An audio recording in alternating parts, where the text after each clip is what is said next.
Hello everyone, this is Shivangi. Welcome to shift classes. Video में discuss करने वाले care economy, देखभाल, अर्थव्यवस्था दोनों ही लैंग्वेज में डिस्कस करेंगे। MAGSC 09 ये आपके सब्जेक्ट में है। MAGSC 09 का टॉपिक है। MA इको में भी है ये आपका सब्जेक्ट, और मास्टर्स इन जेंडर डेवलपमेंट में भी है आपका सब्जेक्ट। तो चलिए स्टार्ट करते हैं।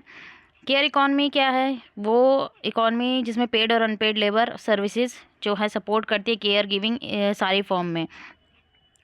तो जब हम इकॉनमी की केयर करते हैं किसी भी तरीके से, डायरेक्ट एक्टिविटीज़ हैं लाइक फीडिंग एक न्यू बॉर्न और नर्सिंग अ सिक पार्टनर्स, और साथ साथ direct care activities like cooking and indirect care activities like cooking and cleaning. ठीक है, आपके घर में मान लीजिए आपकी माँ बीमार है, ठीक है, तो आप उनकी देखभाल कर रहे हैं, तो वो क्या हो गया कि भाई वो डायरेक्ट एक्टिविटी हो गई। और आप अपनी माँ के लिए खाना बना रहे हैं, भाई हमारी माँ बीमार है तो हम अपनी माँ के लिए खाना बना रहे हैं, तो वो इनडायरेक्ट एक्टिविटी हो गई, लेकिन हम उनकी देखभाल कर रहे हैं। ठीक है, किसी भी फॉर्म में, डायरेक्ट और इनडायरेक्ट फॉर्म में हम उनकी देखभाल कर रहे हैं। तो केयर वर्क अनपेड और पेड दोनों हो सकता है। अब आप एक जगह भाई आप अपने घर में क्या करें आपकी आपकी मदर क्या है, बीमार है, ठीक है, और आप कुकिंग कर रहे हैं, तो कोई उसका या आपकी जो हमारी मदर है, ठीक है, हाउस वाइफ होती हैं, ठीक है, वो सबके लिए खाना बनाती हैं, उन्हें कुछ तो पैसे मिलते हैं, ठीक है, वो सुबह हमें लंच भी पैक करके देती हैं, भाई हम घर जाते हैं, हमें दोपहर का खाना, रात का खाना, सब तरीके पूरे घर का काम वो करती हैं, लेकिन उन्हें कुछ उसके बदले में पेमेंट नहीं मिलती है। ठीक है, हाउस वाइफ हैं जितनी, कुछ नहीं पेमेंट मिलती है। लेकिन अगर उसी जगह उसी काम के लिए अगर हम मेड रख लेते हैं घर में, भाई झाड़ू पोछे के लिए, खाना बनाने के लिए, कपड़े धोने के लिए, तो उनको हम क्या करेंगे, पेड करेंगे। ठीक है, तो ये अब एक तरीके से एक इंडस्ट्री बन गई है जो काफ़ी तरफ फैली हुई है। अब इसमें पेड और अनपेड दोनों तरीके से, तो ये केयर वर्क में ही आते हैं ये सब चीज़ें। अब इसमें पेड और अनपेड दोनों ही आती हैं। अब इसमें सब वैराइटीज़ ऑफ इंडस्ट्री हैं, फैली हुई हैं, जिसमें आपका एजुकेशन फील्ड है, हेल्थ है, सोशल वर्क है, जिसमें प्रोफेशनल टीचर, भाई टीचर भी है, नर्स भी है, सब क्या है, ये केयर इकॉनमी का ही पार्ट है। भाई हम टीचर जो है क्या कर रही है, बच्चों को एजुकेट कर रही है, तो हम क्या कर रहे हैं भैया, बच्चों को एजुकेट कर रहे हैं, तो ये भी तो एक तरीके की केयर हो गई। नर्स तो पेशेंट का ध्यान रखती हैं, ठीक है, समय पे दवाई देना, अगर हॉस्पिटल में एडमिट है तो नर्स आती हैं, चेक करती हैं। तो हेल्थ वर्कर्स हैं, सोशल वर्कर हैं, डोमेस्टिक वर्कर्स हैं, हो गए जो भाई मेड वगैरह ये हो गए, तो ये सब किस में आते हैं, केयर वर्क में ही इंक्लूड होते हैं।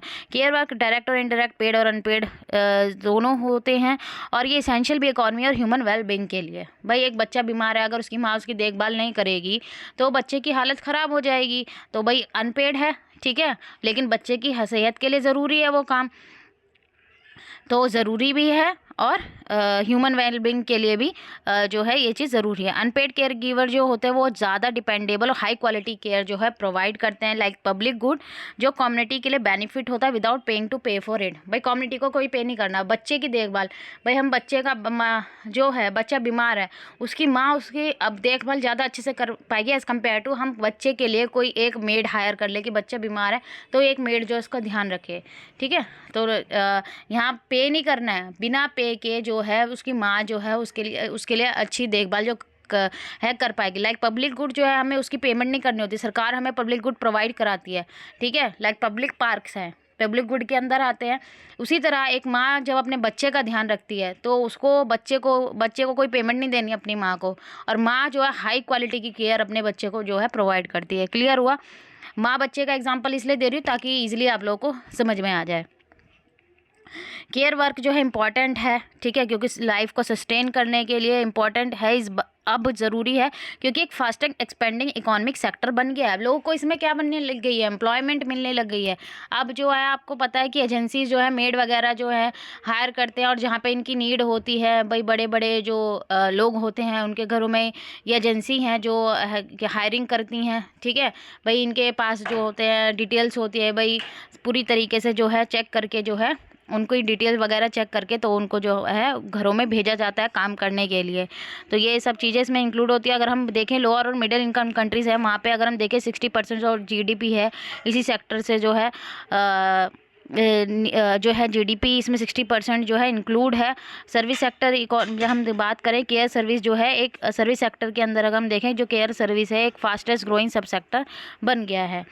इंटरनेशनल लेबर ऑर्गेनाइजेशन जो है एस्टिमेट करता है कि ग्लोबल एम्प्लॉयमेंट जो है केयर जॉब में एक्सपेक्टेड ग्रो जो एक्सपेक्टेड किया गया है 206 मिलियन से 358 मिलियन हो जाएगा 2030 तक, जो बेस्ड है सोशियो डेमोग्राफिक चेंजेस पे। जो फिगर है वो हमें बस इसमें डेटा ही है, अब ये लोग रीड आउट कर लेना, ठीक है। डेटा लर्न हो जाए तो लिख देना, अदरवाइज मत लिखना ये पैराग्राफ। अब एक केयर इकॉनमी की अगर हम सिग्निफिकेंस देखें तो ग्लोबली वैश्विक स्तर पर जो है इंक्रीज़ हुआ इसकी स्पेंडिंग केयर सर्विसेज की, जिसमें जो अगर हम देखें कि मेजर जो इसमें 300 मिलियन एक्स्ट्रा जॉब मिली, और मोस्टली इसमें जो अगर आपको काम करने वाले लोग मिलेंगे उसमें वुमेन हैं, औरतें हैं। पेड डोमेस्टिक वर्क जो है कंसिस्टेंटली एक मेजर सोर्स रेमिटेंस बन गया है इंडिया में, और जो वुमेन है वो ज़्यादा इस सेक्टर में आपको मिलेगी as compared to man care economy में। और अगर हम बात करें इसने किसमें हेल्प प्रोग्रेस करी है, जो सस्टेनेबल डेवलपमेंट गोल्स हैं 8 उसमें रेज करने का कि भाई female labour force participation rate जो है वो इंक्रीज़ होना चाहिए।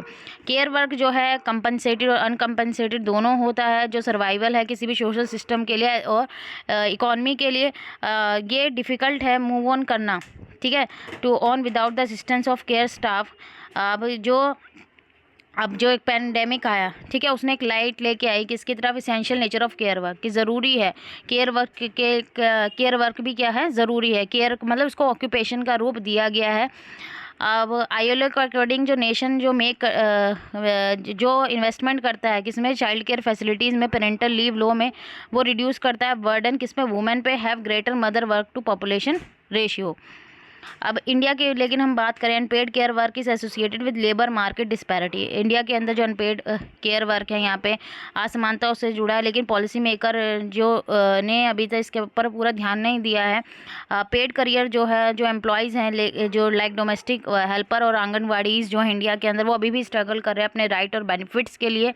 इंडिया ने इनिशिएटिव करा है केयर इकॉनमी के टुवर्ड। अब इंडिया ने प्रोवाइड करा है 26 वीक की leave for new mothers as a maternity leave, ठीक है। और कंपेयर करा है इंडियन लेबर ऑर्गेनाइजेशन ने बेसलाइन के रिक्वायरमेंट में कि 14 वीक्स जो है भाई बेसलाइन रिक्वायरमेंट, और ये जो एनफोर्स हुआ 120 देशों में ये लागू हुआ था।